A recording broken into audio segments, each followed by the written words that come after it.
शर्मा परिवार में आज बड़ा ही खुशी का माहौल था, क्योंकि उनकी बहू रुक्षर ने आज घर के कुल दीपक को जन्म दिया था। भगवान ने आज सबसे बड़ी खुशी दे दी मुझे। अपने पोते का चेहरा देख लिया। अब तो मर भी जाऊं तो भी कोई गम नहीं। आप ऐसी बातें मत कीजिए माँ जी। मैं तो चाहती हूँ कि आप इसके भी बच्चों को अपनी गोद में खिलाएं।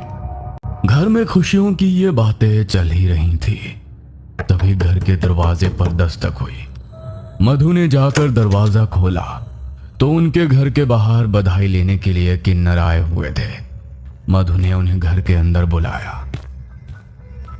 अब आप लोग भी मेरे पोते को अपना आशीर्वाद दे दीजिए कि ये सदा स्वस्थ रहे और खुश रहे।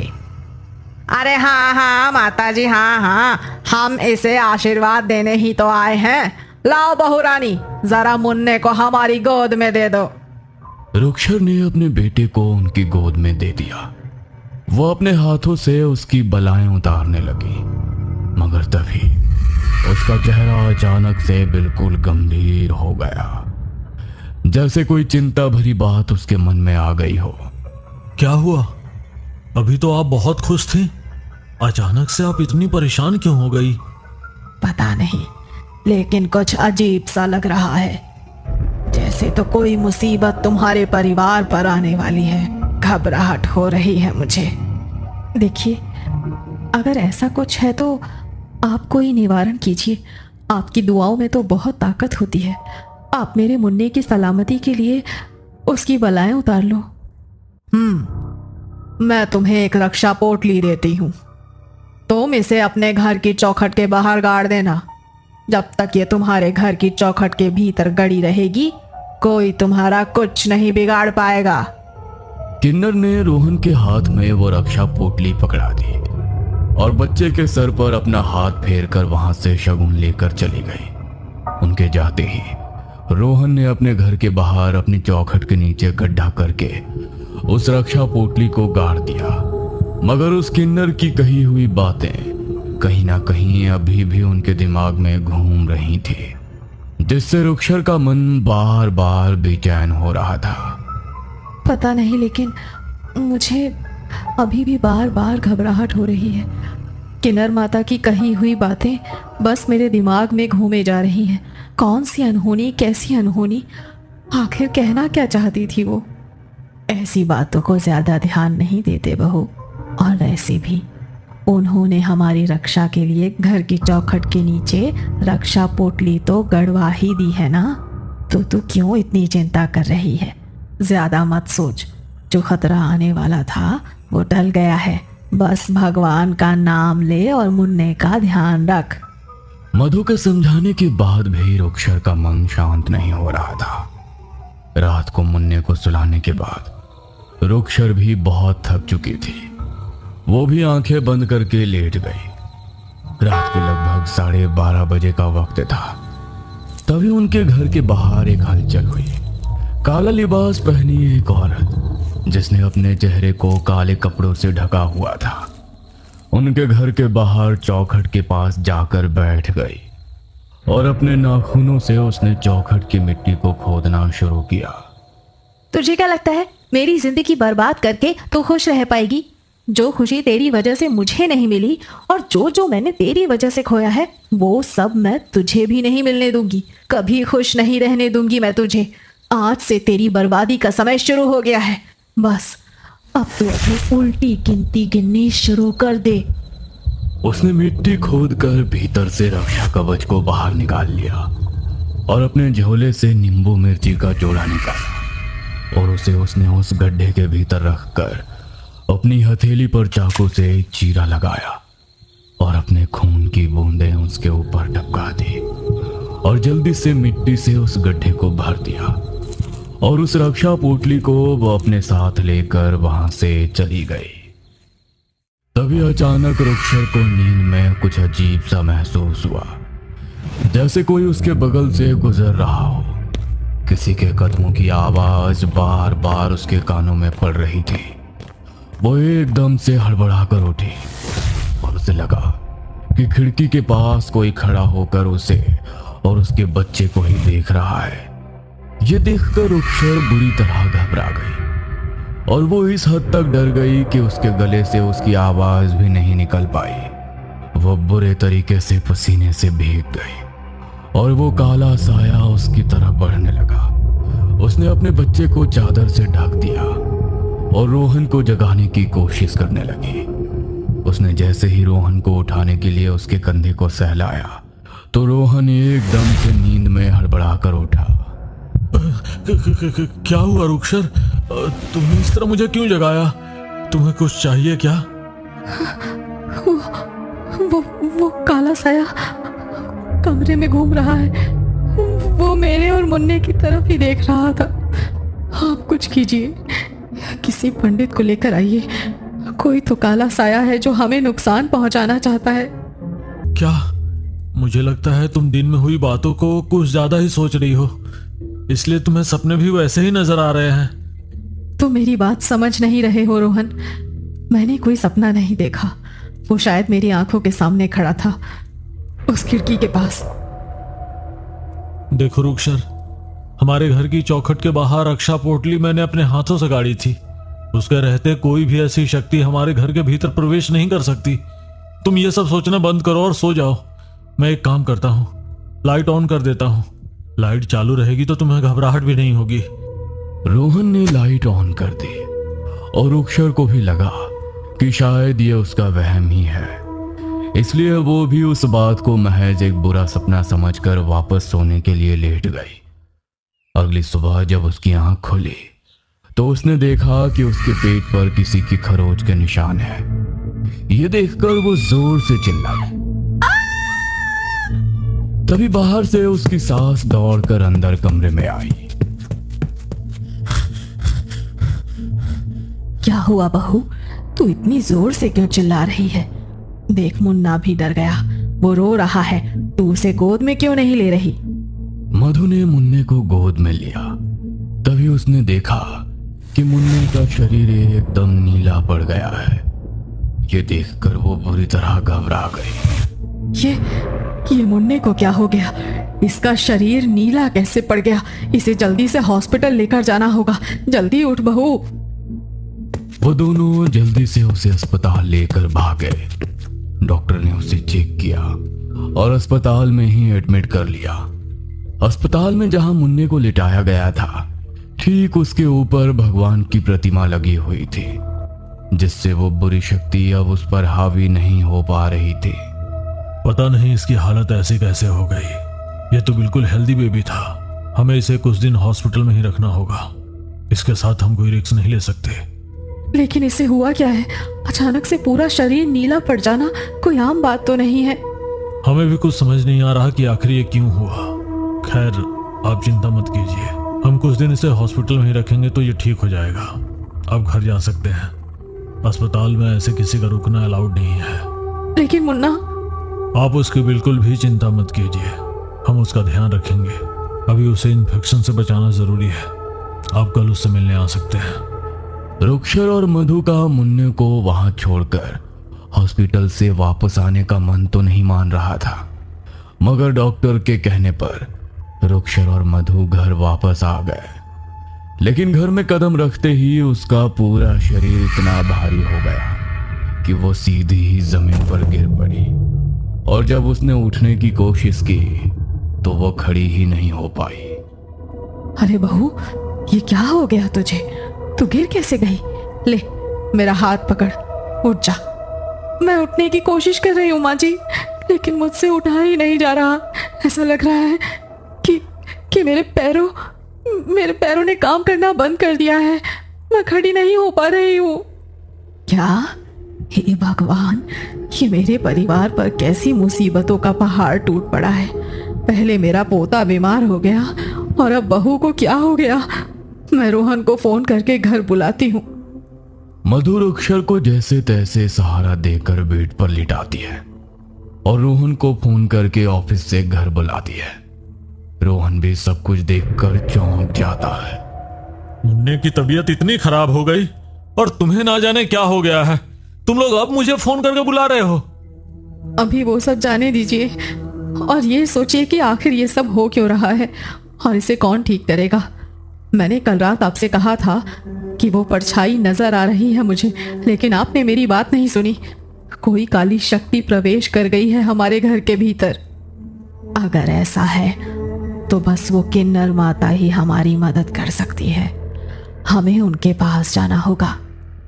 मेरी ऐसी हालत नहीं है माँ जी कि मैं उनके पास जा सकूं। आप उन्हें घर पर ही बुला लीजिए, तो वो घर का मुआयना भी कर लेंगी कि कहीं घर में कोई काली शक्ति प्रवेश तो नहीं कर गई। रोहन किन्नर माता को बुलाने के लिए उनके पास पहुंचता है तो पता चलता है कि वो शहर में है ही नहीं। क्या किन्नर माता शहर में नहीं है? हे भगवान, इस समय तो हमें उनकी सबसे ज्यादा जरूरत है और वो शहर में ही नहीं है। आपको कुछ पता है कि किन्नर माता कब तक लौटेंगी? देखिए, वो किसी बहुत जरूरी काम से दूसरे गांव गई हैं। आने में उन्हें 1 दिन तो लग ही जाएगा। शायद कल शाम तक वो लौट आएंगी। ठीक है, वो जैसे ही आए उन्हें मेरे आने की खबर देना और उन्हें हमारे घर भेज देना। हम बहुत तकलीफ में हैं। जी, आप बिल्कुल भी चिंता मत कीजिए। किन्नर माता जैसे ही आएंगी मैं उन्हें आपके बारे में बता दूंगा। रोहन परेशान होकर वहां से अपने घर आता है, लेकिन जैसे ही वो अपने कमरे में घुसता है तो अंदर का नजारा देखकर उसके होश उड़ जाते हैं। रुक्षर अपने हाथों को मरोड़कर अपने सर को जोर जोर से दीवार पर पटक रही थी और उसके सर से रिसता हुआ खून दीवार से होते हुए जमीन पर बह रहा था। ये देखकर रोहन दौड़ता हुआ उसके पास गया। उसने जैसे ही रुक्षर को अपनी तरफ मोड़ा तो रुक्षर ने उसे इतनी जोर से धक्का दिया कि उसका सर सीधा सामने की दीवार पर जाकर लगा। उस आवाज को सुनकर मधु दौड़ती हुई अंदर आई तो अंदर का नजारा देखकर उसके पैरों तले से भी जमीन खिसक गई। ये तू क्या कर रही है बहू? ये तुझे क्या हो गया है? ये खून। रोहन तू ठीक तो है ना? हाँ माँ, मैं ठीक हूँ, मगर रुक्षर को ना जाने क्या हो गया है। ना तो मैं इसे जिंदा रहने दूंगी और ना इसके बच्चे को। इन दोनों को तो मैं अपने साथ लेकर ही जाऊंगी। पहले मुझे इसकी आंखों के सामने इसके बच्चे को खत्म करना था, लेकिन अब लगता है पहले मुझे इसे ही खत्म करना पड़ेगा। रुक्षर के मुंह से उस आवाज और उन बातों को सुनकर रोहन और मधु हैरान रह गए थे कि आखिर ये सब क्या हो रहा है। तभी रुक्षर ने मेज पर रखे वास को उठाया और उसे अपने सर पर दे मारा। उसका सर बुरी तरह से जख्मी हो चुका था, मगर वो खुद को नुकसान पहुंचाना बंद नहीं कर रही थी। रोहन और मधु ने उसे रोकने की कोशिश की तो उसने उन दोनों की गर्दन को अपने हाथों से जकड़ लिया और उन्हें किसी सामान की तरह हवा में उछाल दिया और एक छुरी उठाकर खुद को उससे छलनी करने लगी। हे भगवान, तेरे रहते ये सब क्या हो रहा है? मेरी बहू की रक्षा कर, किसी को हमारी मदद के लिए भेज भगवान। हे भगवान। मधु के इतना कहते ही उनके दरवाजे पर एक दस्तक हुई। घर का दरवाजा खुद ब खुद खुल गया और किन्नर माता घर के अंदर आई। किन्नर माता, आप तो शहर थी ही नहीं। मैं शहर से बाहर जा नहीं पाई। शायद भगवान को पता था कि आज यहाँ मेरी ज्यादा जरूरत है। किन्नर माता ने घर के हर कोने में सिंदूर का छिड़काव किया और जैसे ही वो सिंदूर रुक्षर के ऊपर पड़ा तो वो जोर जोर से चीखने लगी और घर से बाहर भागने की कोशिश करने लगी। मगर तभी घर का दरवाजा अपने आप बंद हो गया और किन्नर माता ने अपना सिंदूर से भरा हाथ रुक्षर के सर पर रख दिया और जोर जोर से चीखती हुई रुक्षर वहीं पर बेहोश होकर गिर पड़ी। किन्नर माता ने उसे बिस्तर पर लेटाया और उसके बिस्तर के चारों कोनों पर सिंदूर से बंधन कर दिया ताकि वो वहां से उठ ना पाए। वो जल्दी से बाहर आई, घर की चौखट के नीचे की जमीन को खोदना शुरू किया और उन्हें जिस चीज का शक था वही हुआ। चौखट के नीचे उन्हें रक्षा पोटली नहीं बल्कि नींबू मिर्ची मिले जो अभी भी ताजा थे, जिन पर किसी के खून की बूंदें टपकी हुई थी। मुझे लगा ही था कि किसी ने जानबूझकर कुछ किया है। किसी ने मेरी दी हुई रक्षा पोटली यहाँ से निकाल कर टोटका किया हुआ नींबू मिर्ची अपने खून का छिड़काव करके यहाँ पर गाड़ दिया, जिस वजह से कोई अतृप्त शक्ति तुम्हारे घर के भीतर प्रवेश कर गई। मगर अब तुम चिंता मत करो, इस शक्ति को जिसने भी तुम्हारे घर में भेजा है अभी उसी के पास वापस जाएगी। किन्नर माता ने कुछ मंत्रों का उच्चारण करते हुए वो नींबू मिर्ची घर के पीछे ले जाकर अपनी हथेली में उसे फोड़ दिया और उसे जला दिया। तभी दूर एक घर में एक लड़की की चीख सुनाई दी।